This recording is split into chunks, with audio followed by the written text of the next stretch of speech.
महायुती सरकारनं महाराष्ट्रामध्ये लाडकी बहीण योजना आणून लाडक्या बहिणींच्या मनातली जी इच्छा आणि आकांक्षा पूर्ण केली। 5 महिन्यापर्यंतचे पैसे आमच्या लाडक्या भगिनींच्या खात्यामध्ये जमा झाले आणि महायुतीची सरकार आल्यानंतर परत ही लाडकी बहिणी योजना सुरू ठेवणार आहे।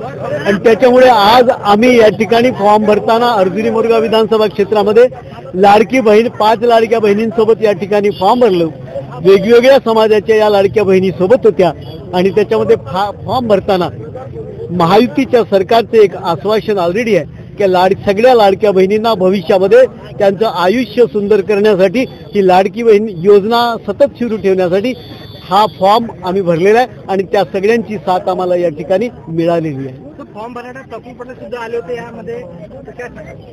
आदरणीय प्रफुल्ल भाई जे आमचे नेते आहेत, महायुतीचे नेते आहेत, राष्ट्रवादी काँग्रेस पक्षाचे ज्येष्ठ नेते आहेत, ते आज या ठिकाणी आले होते आणि त्यांनी आमच्या सगळ्या या ठिकाणी महायुतीच्या सगळ्या कार्यकर्त्यांना त्यांनी संबोधित केलं आणि त्यांनी जे आश्वासन दिलं आहे की शेतकऱ्यांचा विकास, माझ्या लाडक्या बहिणींचा विकास, माझ्या युवकांचा विकास, माझ्या ज्येष्ठ नागरिकांचा विकास, माझ्या सगळ्या अनुसूचित जातीच्या, अनुसूचित जमातीच्या आणि ओबीसी समाजाच्या विकासासाठी, त्यांच्या सर्वांगीण विकासासाठी आणि अर्जुनी मोरगाव क्षेत्रामध्ये युवकांना रोजगार आणण्यासाठी, आमच्या महिलांचे सशक्तीकरण करण्यासाठी, आमच्या शेतकऱ्यांना फ्रीमध्ये वीज देण्यासाठी आणि लाडकी बहीण योजना महाराष्ट्रामध्ये सुरू ठेवण्यासाठी महायुतीच्या सरकारला निवडून देण्याचं आवाहन आदरणीय प्रफुल्लभाई पटेल यांनी केलेलं आहे आणि त्यांनी त्याला सगळ्यांनी भरभरून साथ दिली आहे आणि आम्हाला विश्वास आहे आम्हाला या सगळ्या समाज बांधवांचा, सामान्य जनतेचा